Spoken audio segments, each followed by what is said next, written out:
nós vamos conversar com o professor do Departamento de Geografia da USP, do programa de pós-graduação em Ciência Ambiental, Wagner Ribeiro. Bom dia, Wagner. Bom dia, Glauco. Bom dia quem nos acompanha.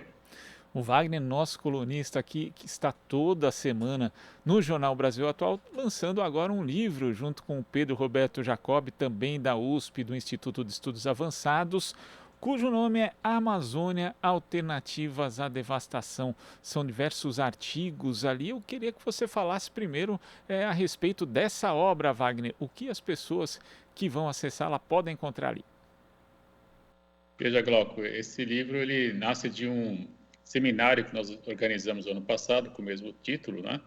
Já muito preocupados com os índices alarmantes de desmatamento que nós vemos na Amazônia brasileira, e infelizmente esse ano os números são ainda piores, né? Então me parece que ele acaba ganhando ainda mais importância, ainda mais destaque. Por quê? Porque nós tivemos o cuidado de envolver pesquisadores da Amazônia em diálogo com pesquisadores aqui do Sul-Sudeste também, de modo a termos uma visão que contemple quem vive na Amazônia, quem produz conhecimento na Amazônia, junto com quem está aqui também à distância, já que é necessário combinar, digamos assim, Glauco, uma nova estratégia, uma nova forma de inserção da Amazônia na divisão do trabalho no Brasil e também considerando os serviços ambientais e ecossistêmicos que a Amazônia oferece para o planeta. Então, nós temos aí artigos, por exemplo, capítulos, na verdade, no livro, que tratam sobre o conhecimento dos povos amazônicos, a relevância desse conhecimento para a manutenção da floresta em pé. Temos também trabalhos que mostram o avanço do desmatamento, as causas do avanço do desmatamento. Temos também análises que discutem o desmonte de todo o sistema ambiental brasileiro promovido pelo atual governo e as implicações para a Amazônia. E temos também, Glauco, as alternativas, né, que já estão em curso e que podem ser aprimoradas para que nós voltemos aos indicadores, por exemplo, de 2014, 2015, onde nós tivemos aí, de fato, uma redução bastante importante do desmatamento. É importante realçar, Glauco, que nós temos sim tecnologia, nós temos sim conhecimento, nós temos práticas políticas, nós temos políticas públicas que já foram aplicadas e que deram resultado. E isso tudo está sendo negligenciado, esquecido, né, infelizmente, por esse governo, levando a um nível de desmatamento jamais visto no país, com implicações, inclusive, já na escala internacional. Além da situação vexatória que nós assistimos na COP, né, onde o governo já sabia dos números do desmatamento, que chegou a bater, infelizmente, mais um recorde esse ano, não apresentou esse dado na COP, apresentou lá, ao contrário, um compromisso de desmatamento, mas quando você já não dá o dado real, já tira a credibilidade.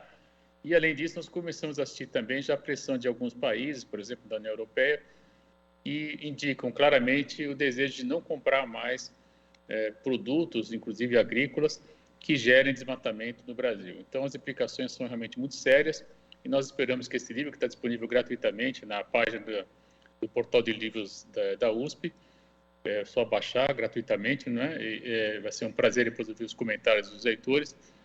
A gente acredita que é possível, sim, ter uma alternativa, né? Na verdade, alternativas no plural, para a manutenção da floresta em pé, para que ela possa manter os serviços ambientais e ecossistemas que interessam não apenas as comunidades que vivem na Amazônia, Glauco, mas, sem dúvida, interessam também toda a população brasileira, já que nós sabemos que há uma complexa relação entre, por exemplo, os fluxos de água que saem lá da floresta amazônica e vêm parar aqui no sul-sudeste, por exemplo, né?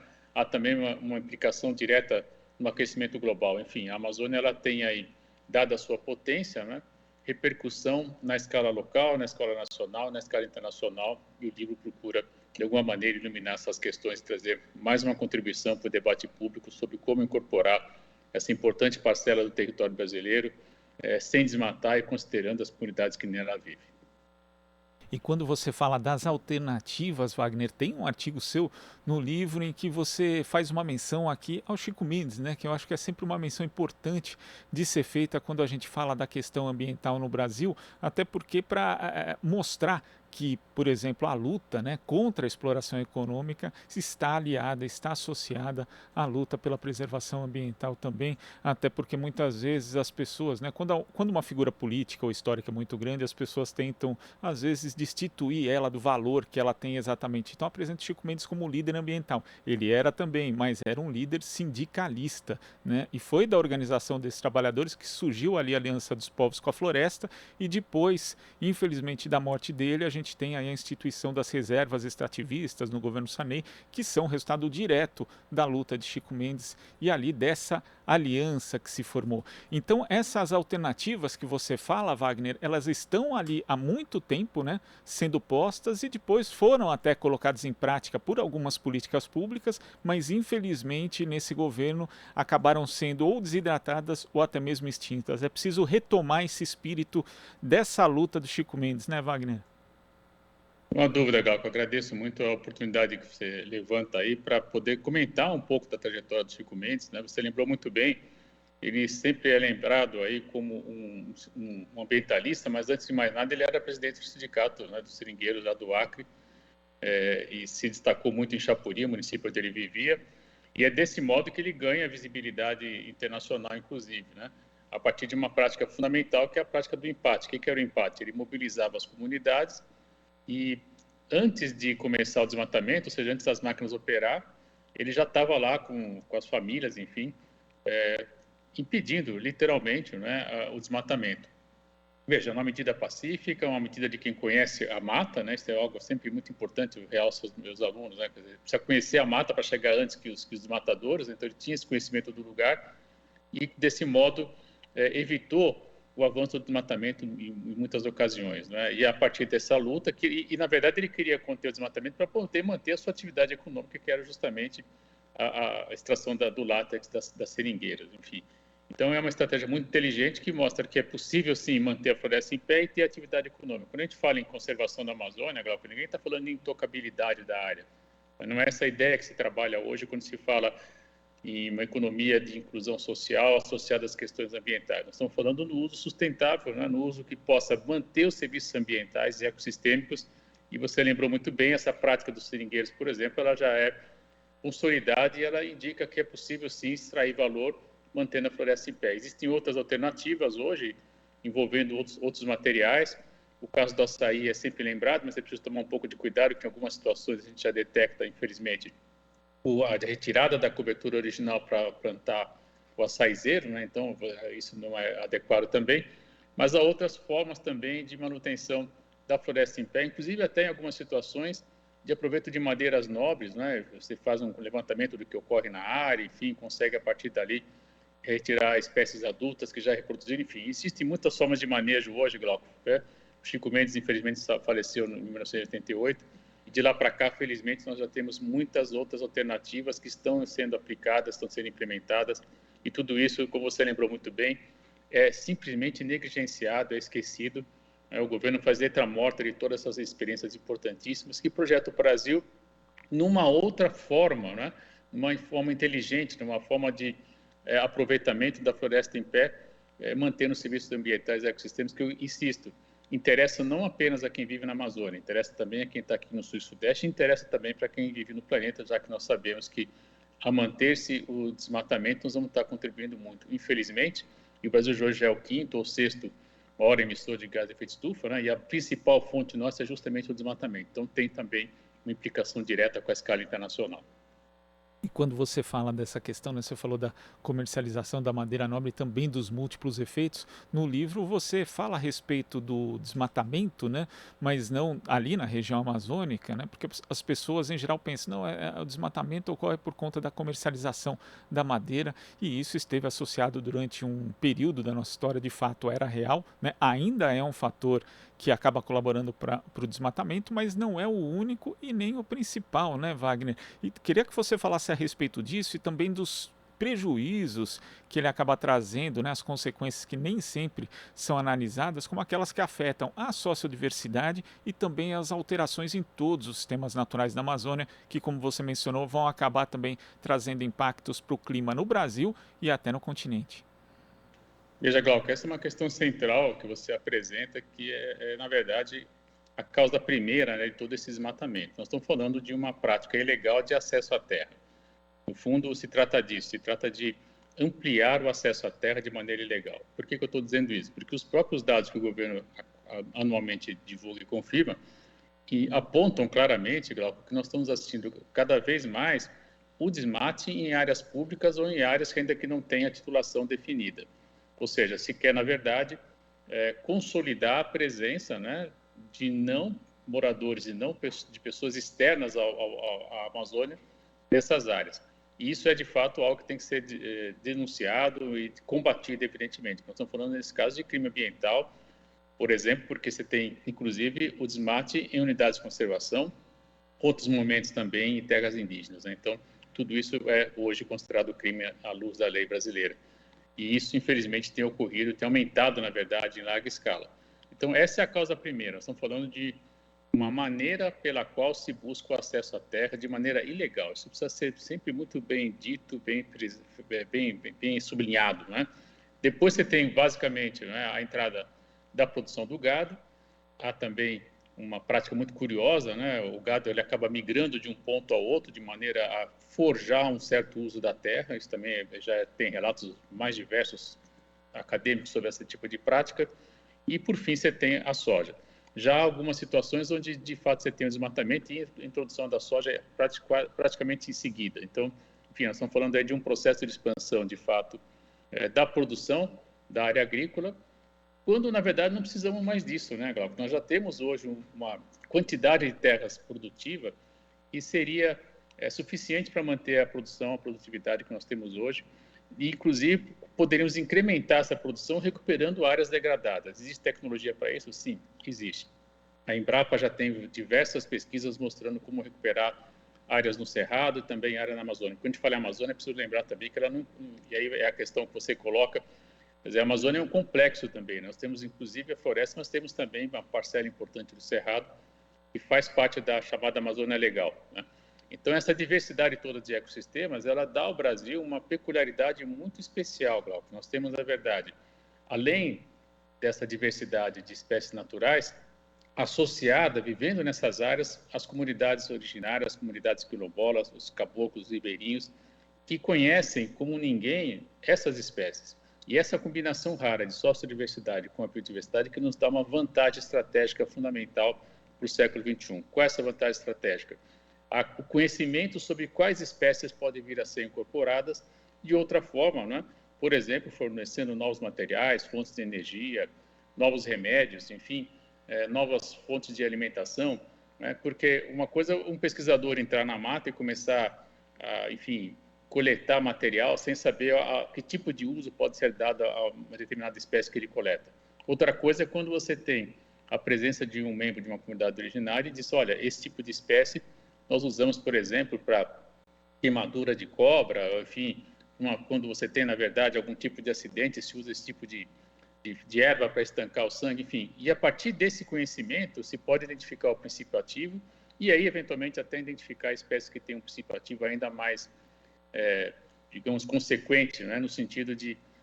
ou seja, você tem uma orientação dos povos originários para a pesquisa. Isso é fundamental, isso é algo que, segundo alguns pesquisadores, nós ganhamos em torno de 20 a 30 anos em pesquisa. E esse conhecimento da sociodiversidade está sendo duramente afetado porque são os povos originários os primeiros a enfrentar as dificuldades que o desmatamento gera, né? Eles perdem suas terras e, portanto, eles perdem a possibilidade de reproduzir seu modo de vida e nós estamos aí vendo, infelizmente, um genocídio, né? A perda de um povo e a cultura associada a ele. Esse é o primeiro impacto realmente bastante ruim que nós temos que combater imediatamente, eu diria. E na escala nacional, então, o Brasil poderia, aquilo que a professora Berta Becker já dizia em vários livros, né? A possibilidade de ter, nesse novo padrão de combinação de conhecimento associado com as tecnologias, digamos, ocidentais, né? Um novo patamar de produção científica e tecnológica. Aliás, ela cunhou essa expressão, né? A Amazônia como uma fronteira científica e tecnológica do Brasil, combinando o conhecimento associado das comunidades com a biodiversidade e com o conhecimento científico, enfim. Esse é um desafio extraordinário, já tem também experiência próprias universidades hoje, como a UFAM, a UNI, a própria Federal do Pará, enfim, você tem hoje gente que saiu de São Paulo, inclusive, foi para lá, porque lá você tem as condições para determinados tipos de pesquisa, né? Você tem as comunidades, tem também a biodiversidade, por exemplo, né? E esse pessoal envolvido com os colegas que já são da área estão conseguindo propor alternativas interessantes de aproveitamento econômico, mantendo a floresta em pé. Isso é muito importante. Então, Glauco, veja, nós temos aí alternativa sim, e o livro a gente procura, né, trazer essas alternativas ao debate público, para a sociedade brasileira, de modo que a gente possa repensar a maneira pela qual nós vamos incorporar a Amazônia no século XXI. E quando se fala do aproveitamento econômico da floresta, mantendo a floresta em pé, Wagner, tem uma importância também das políticas públicas que sejam integradas. Porque, por exemplo, ali nas reservas extrativistas da Amazônia, né, tem as famílias que vivem justamente de extrativismo, mas por conta de falta de financiamento, ou às vezes até falta de orientação, falta de apoio do Estado, o que tem acontecido agora, elas acabam apelando para outras atividades para conseguir sua sobrevivência econômica. E entre essas atividades, sempre a prioritária está ali a questão da criação de gado, né? Porque é a mais simples no caso, mas acaba, obviamente, aumentando o desmatamento. Tem até um limite, né, para a criação de gado, mas muitas vezes se ultrapassa esse limite por conta da questão da sobrevivência. E aí vira esse ciclo vicioso que você menciona, Wagner, porque o desmatamento acaba afetando as próprias condições locais da floresta. De repente, a pessoa, mesmo se voltar a ter um governo que apoie atividades como a do extrativismo, da prática da agroecologia, que seja que haja uma convivência com a floresta, aí não vai ter mais a vegetação original, pode ser até que não volte. Então, por isso que é urgente, né, essa questão da preservação, porque uma vez desmatada, essa área pode inclusive não voltar à sua forma original, Wagner. Sem dúvida, Glauco, você está trazendo uma questão, como sempre, muito bem fundamentada e importante, né? Na verdade, nós temos que olhar a Amazônia de maneira integrada, combinando aí diversos olhares, eu diria, né? Não apenas das comunidades, evidentemente, que elas são um ponto central, é o primeiro ponto, né?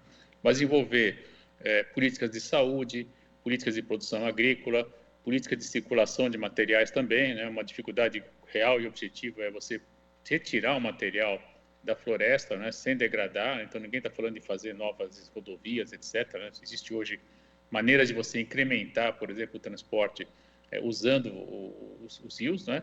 Com cuidado também, porque senão você pode promover erosão nos rios e isso acaba também afetando todo o ciclo de águas lá. Enfim, então é preciso olhar a Amazônia de maneira articulada, coletiva, conjunta.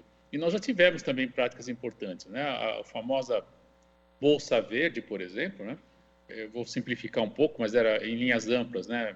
Simplificando bastante, um Bolsa Família para manter as comunidades manter as comunidades nas áreas de modo que elas pudessem manter seu estilo de vida e, evidentemente, não desmatar e manter os serviços ambientais, os serviços ecossistêmicos. O que isso tem de importante, né? Você mantém a população nas suas áreas, elas reproduzem seu estilo de vida e, fundamentalmente, elas permitem que a Amazônia continue sendo essa fornecedora de serviços para o resto do planeta e para o Brasil principalmente, né? Quais são esses serviços, Glauco? Por exemplo, a água que vem do subsolo, que vem das chuvas, né? Ela acaba de alguma maneira sendo evaporada pelas plantas, esse volume de água que é extraordinário e é deslocado pelo movimento de massas de ar até a Cordilheira dos Andes, e aí ele se volta à esquerda, né? E chega até o sul-sudeste. Então, parte da produção agrícola, por exemplo, do sul e sudeste, ela é tributária, né, daquilo que nós chamamos de rios transfronteiriços, né, da Amazônia, que são o volume de água extraordinário que acaba, de alguma maneira, sendo trazido da Amazônia para outras parcelas do planeta, né, inclusive do Brasil, e chega até a Argentina, né? Enfim, toda a América do Sul acaba, de alguma maneira, ou parte expressiva da América do Sul acaba sendo afetada diretamente por esses fluxos extraordinários de água. Na escala mundial, evidentemente que manter as florestas em pé é, antes de mais nada, manter o carbono fixado. Nós estamos falando de um momento onde nós não devemos mais desmatar, nós não devemos mais usar combustíveis fósseis. Nós estamos tendo aí uma crise energética absurda, enfim, e se apostando ainda no modelo de produção de energia a partir de petróleo e carvão, né? Vai ser fácil mudar esse regime de um momento ao outro? Não. Então, ganha ainda mais destaque e importância manter a floresta em pé, porque é um carbono que já está lá fixado. Se você corta essa mata e depois queima, que é o que ocorre com muita frequência, você está, na verdade, contribuindo para o aquecimento global. Então, manter as comunidades em suas áreas, né, e o projeto Bolsa Verde ele tinha esse objetivo, manter as comunidades de maneira que elas pudessem salvaguardar seu estilo de vida e não impactar de maneira importante as áreas das unidades onde eles viviam, de modo a manter esse conjunto articulado. Com relação ao solo, Glauco, você traz uma questão muito importante. Nós sabemos que o solo da Amazônia, em parte importante de toda essa vasta área, ele tem dificuldades de reprodução, né? É um solo de um caráter um pouco mais arenoso, e nós sabemos que a grande contribuição para a sua própria reprodução vem da floresta, né? Então, de fato, o ciclo da floresta é que alimenta o solo. Se você retira essa cobertura, o solo vai ter muita dificuldade de ser recomposto. E aí você pode vir a ter, infelizmente, aquilo que alguns chamam de desertificação, enfim, de um processo de perda da capacidade produtiva do solo. E isso leva, na verdade, a uma preocupação muito grande, porque você vai ter uma área que hoje fornece água para outras partes do Brasil, inclusive, ela vai deixar de oferecer esse serviço porque você não vai ter as árvores sustentadas pelo solo. Então, veja as implicações que isso traz, né? O desmatamento, a rigor, ele impacta muito além da escala local, ele afeta diretamente o país e o mundo. Wagner, queria agradecer a sua participação aqui no Jornal Brasil Atual, mas deixando a recomendação para quem acompanha o nosso programa do seu livro junto com Pedro Roberto Jacobi. Para acessar, você tem que ir em livrosabertos.cibi.usp.br. Repetindo, livrosabertos.cibi.usp.br, que é o portal de livros abertos da USP, e aí vai na busca e coloca Amazônia Alternativas à Devastação. Eu fiz o teste aqui, viu, Wagner? A busca está funcionando, está perfeitinho, cai aqui direitinho no livro, viu? E bom, estamos muito contentes porque já são mais de 500 downloads, enfim, desde o livro está com 15 dias de lançamento, e o lançamento oficial vai ser no dia 8 de dezembro. Eu convido já todos os ouvintes que quiserem ter a oportunidade de conversar com a gente, vai ser transmitido pelas mídias sociais do Instituto de Estudos Avançados da USP, a partir das 9 da manhã, no dia 8 de dezembro, daqui a 15 dias. Vale muito a leitura, fica a recomendação. Obrigado, Wagner, até a próxima. Até a próxima. Conversamos aqui com o professor do Departamento de Geografia da USP, do Programa de Pós-Graduação em Ciência Ambiental, Wagner Ribeiro.